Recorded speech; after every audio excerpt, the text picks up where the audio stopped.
오늘 시간 함께 나눌 말씀 마가복음 9장 30절로부터 50절까지 말씀 좀 길지만 그래도 우리가 한 절씩 함께 교독하면서 읽도록 하겠습니다.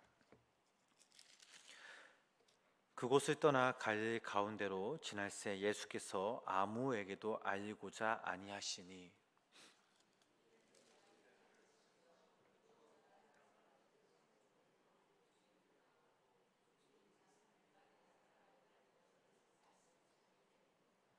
그러나 제자들은 이 말씀을 깨닫지 못하고 묻기도 두려워하더라.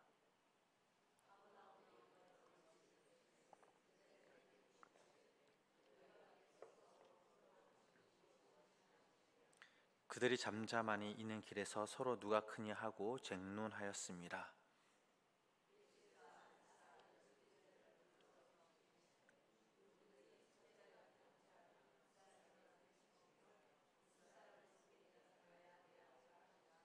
어린아이 하나를 데려다가 그들 가운데로 세우시고 안으시며 제자들에게 이르시되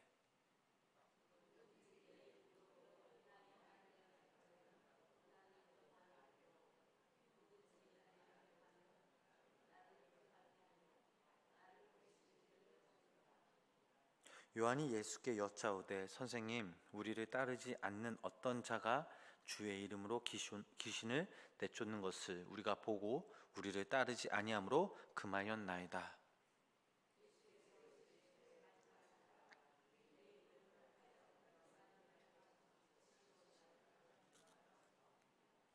우리를 반대하지 않는 자는 우리를 위하는 자니라.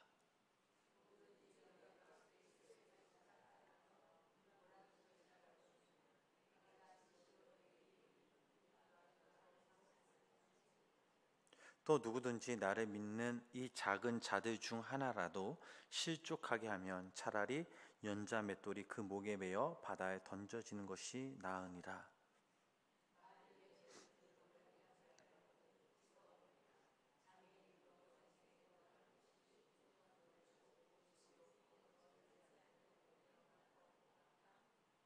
만일 내 발이 너를 범죄하게 하거든 찍어버리라. 다리 저는 자로 영생에 들어가는 것이 두 발을 가지고 지옥에 던져지는 것보다 나으니라.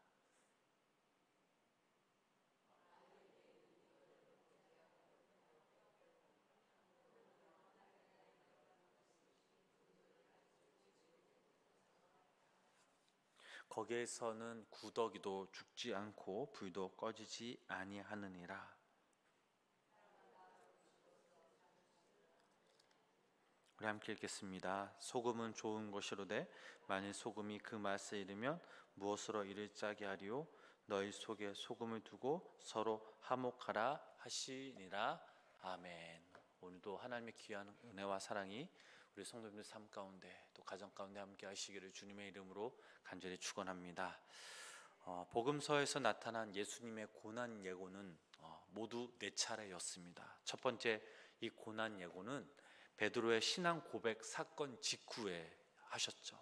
그리고 이제 예수님은 변화산 그 사건 이후에 다시금 두 번째 고난 예고를 하심으로써 당신께서 하나님의 아들이신 동시에 많은 사람들을 위해 대속 죽음을 당하실 고난받는 종임을 제자들에게 드러나신 것입니다.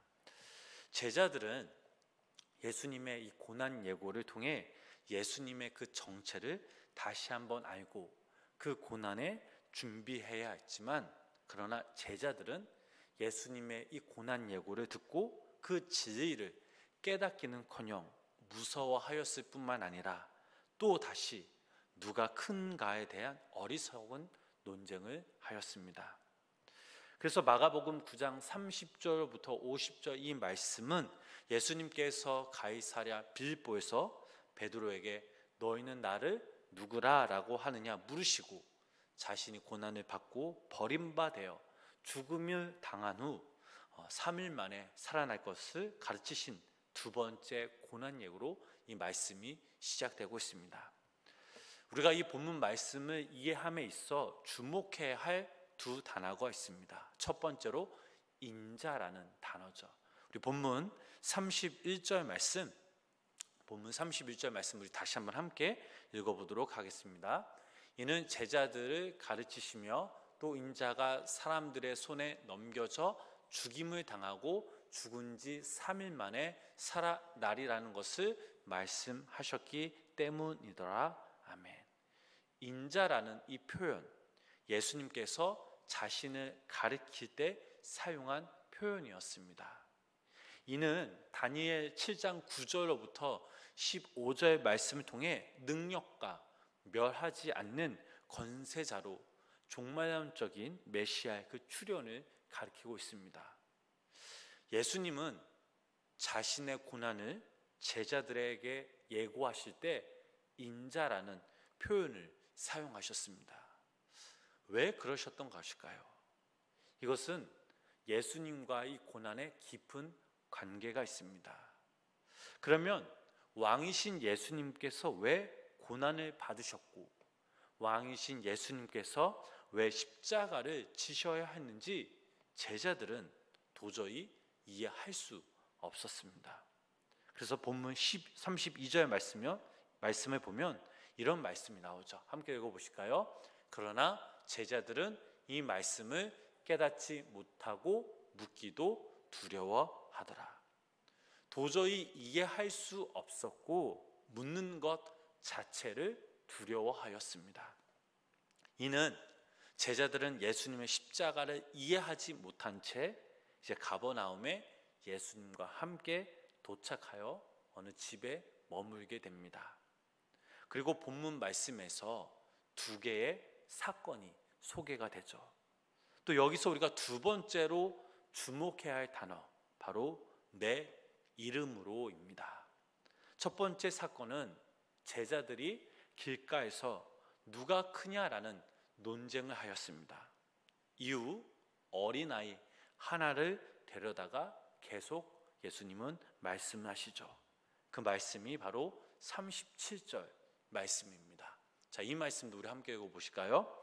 누구든지 내 이름으로 이런 어린아이 하나를 영접하면 곧 나를 영접함이요 누구든지 나를 영접하면 나를 영접함이 아니요 나를 보내신 이를 영접함이니라. 아멘. 왜 예수님께서 이 어린아이를 모델로 제시하여 그런 자들을 잘 섬기라고 하셨을까요? 여기서 어린아이는 낮은 자, 비천한 자의 대명사입니다. 예수님은 제자들에게 세상에서 누구도 가치 있게 생각하지 않는 이 어린아이를 인자인 나처럼 영접하면 이를 하나님을 영접하는 것과 같다라고 말씀하신 것이죠. 누구의 이름으로 이런 일을 하라고 명하셨습니까? 바로 인자 되시는 예수 그리스도의 이름이죠.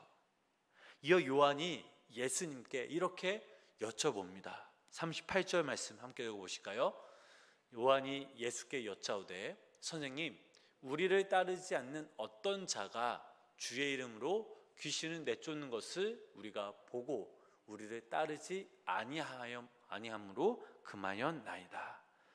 또 39절 말씀을 읽어보면 내 이름으로라는 표현이 또 나오죠. 함께 읽어보실까요? 예수께서 이르시되 금하지 말라. 내 이름을 의탁하여 능한 일을 행하고 즉시로 나를 비방할 자가 없느니라.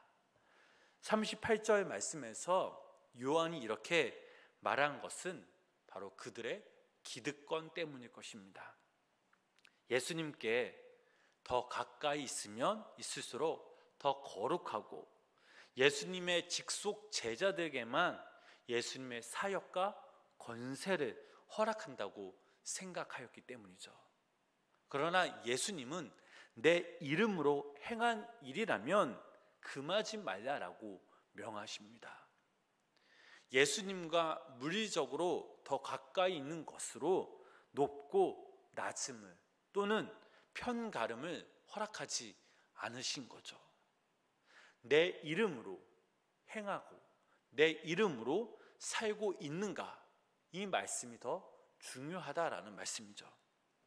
그리고 42절 말씀에 예수님께서 이렇게 경고를 하십니다. 본문 42절 말씀 읽어보겠습니다. 또 누구든지 나를 믿는 이 작은 자들 중 하나라도 실족하게 하면 차라리 연자 맷돌이 그 목에 매어 바다에 던져지는 것이 나으니라. 여기서 우리가 주목해야 할 것은 작은 자들을 실족하게 하면 43절부터 47절 말씀이 나오는 너를 범죄하게 하거든, 이 말씀과 같은 의미라는 사실이죠. 작은 자들을 실족하게 하는 것, 이것 또한 범죄라는 사실이죠. 지금 제자들은 자기들끼리 자리 싸움을 하였습니다. 그리고 자신들과 함께 하지 않는 이들을 배척하였습니다. 편을 가른 것이죠. 제자들은 예수님의 부르심을 받고 가까이서 함께 하고 있기 때문에 더 가까이 그분께 있을수록 예수님처럼 능력을 행하실 수 있을 거라고 생각했던 것이죠. 그래서 인자인 예수님께서 고난 예고를 말씀하시면 그 말씀을 깨닫지도 묻지도 두려워하였습니다. 인자가 고난을 받고 죽어야 한다라는 것을 이해하지 못했습니다. 예수님의 그 십자가의 능력을 이해하지 못했고 예수님의 그 십자가의 능력을 경험하지 못했기 때문이죠. 하나님께서 십자가에 감추어 두신 신비와 능력이 무엇입니까? 바로 희생을 통한 생명입니다. 희생을 통해 영원한 생명을 얻는다라는 것이죠. 희생을 통해서 화해가 일어나는 것입니다. 또 희생을 통해서 공동체 전체가 살아나는 것입니다. 또 희생을 통해 하나님과 인간이 다시금 소통하게 되는 것입니다. 또한 희생을 통해 많은 사람들이, 인간들이 만들어 놓은 수많은 편들과 선입견들을 모두 무너뜨리는 것입니다. 그리하여 평등과 공의가 실현되는 하나님의 나라가 바로 이 땅 가운데 임하는 것이죠. 자, 인자가 고난을 받는다는 것, 예수님이 십자가를 진다는 것, 이것이 바로 희생을 통해 생명을 얻는 것입니다. 이것이 바로 십자가의 능력이요, 십자가의 심리요, 또 이것이 또 십자가의 은혜라는 사실이죠. 그런데 여전히 이해하지 못하는 제자들에게 예수님께서는 또다시 이렇게 말씀을 하십니다. 자, 그 말씀이 이제 49절, 50절 말씀이죠. 우리 말씀 또한 함께 읽어보도록 하겠습니다. 49절, 50절 말씀입니다. 사람마다 불어서 소금 치듯 함을 받으리라. 50절 말씀이요. 소금은 좋은 것이로되 만일 소금이 그 맛을 잃으면 무엇으로 이를 짜게 하리요. 너희 속에 소금을 두고 서로 화목하라 하시니라. 아멘. 불로써 소금 치듯 함을 받으라라는 것은 소금을 뿌려서 번제로 드리라라는 뜻이죠. 즉 성전에 드려지는 번제 제물처럼 그리스도의 고난과 죽음에 동참하는 희생 제물로서 살아가라는 주님의 명령인 것입니다. 이것이 바로 인자가 고난을 받는 이유이며 인자가 고난을 받는다는 예수님의 가르침입니다. 예수님은 이 땅에 오셔서 먼저 작은 자가 되셨습니다. 성육신, 바로 작은 자로 오셨다라는 거죠. 예수님이 십자가를 져야 했다는 것이 바로 작은 자가 되셨다는 것입니다. 이것이 바로 희생이죠. 희생이 없으면 생명도 없기 때문입니다. 자리 싸움과 편 가르기로 가정도, 교회도, 또 이 교회도 시끄럽고 세상이 다 시끄러운 게 오늘날 우리들의 현실입니다. 과연 이 시대에 우리가 예수님의 제자로 살아가기 위해 부르심을 받은 우리 성도님들은 어떻게 소금의 그 맛을 잊지 않고 살아갈 수 있겠습니까? 인자가 고난을 받아야 했음을 우리는 늘 기억해야 합니다. 인자의 고난이 바로 예수 그리스도의 이름으로 살아가는 비밀과 능력임을 우리도 날마다 기억해야 합니다. 이러한 희생만이 우리로 하여금 자기 부인을 하고 자기 십자가를 지고 살아가게 되며 또 소금의 맛을 잊지 않게 하는 유일한 기름도 우리는 늘 기억해야 될 줄 믿습니다. 그리하여 우리 성도님들이 오늘 하루 이 땅에서 살아가실 때에 예수님과 함께 동행하시며 그 예수님의 그 고난에 함께 우리가 그 길을 걸어갈 수 있는 믿음을 우리에게 허락하시사 그 길에 우리가 함께 믿음으로 걸어가며 또 지금 오늘날 이 땅에 편가르기로 자리 싸움으로 시끄러운 우리 삶의 현장에서 우리 성도님들이 화목의 도구로 소금의 맛을 잊지 않는 귀한 믿음의 성도님들의 삶이 되시길 주님의 이름으로 간절히 축원합니다. 기도하겠습니다. 하나님 아버지, 인자의 고난을 통해 생명을 얻게 하신 하나님의 능력을 바라보며 나아갑니다. 십자가에 감추어 두신 이 신비와 능력을 우리의 일상생활 속에서 자기 부인과 희생을 통해 깨닫게 하여 주시옵소서. 쉽지 않지만 그 가운데 임하시는 하나님의 음성, 하나님의 일하심, 그 하나님을 더욱더 의지하며 끝까지 우리가 주님이 걸어가신 그 길을 함께 믿음으로 걷는 우리 모두가 되게 하여 주시옵소서. 소금의 맛을 잊지 않는 유일한 길이 바로 희생임을 잊지 않게 하시고 소금의 삶을 통해 우리의 일생이 날마다 하나님의 사랑과 하나님의 은혜로 화목으로 가득 차게 하여 주시옵소서. 하나님, 오늘도 이 새벽 우리 성도님들의 간절한 개인적인 기도 제목들을 가지고 주님 앞에 나옵니다. 우리가 함께 부르짖으며 기도하며 나아갈 때 성령님 시간 함께하여 주시사 우리를 위로하여 주시고 또 하늘의 문을 여시사 하늘의 신령한 복과 땅의 김진 복으로 채워 주시소서. 하나님, 우리의 기도 제목들이 그 하나님의 그때에 하나님의 방법으로 역사하여 주시고 응답받는 우리 모두가 되게 하여 주시옵소서. 예수님의 이름으로 간절히 기도드렸습니다. 아멘. 우리 찬송가 323장 우리 1절 찬양하신 후에 오늘 들은 말씀을 붙잡고 함께 기도하도록 하겠습니다.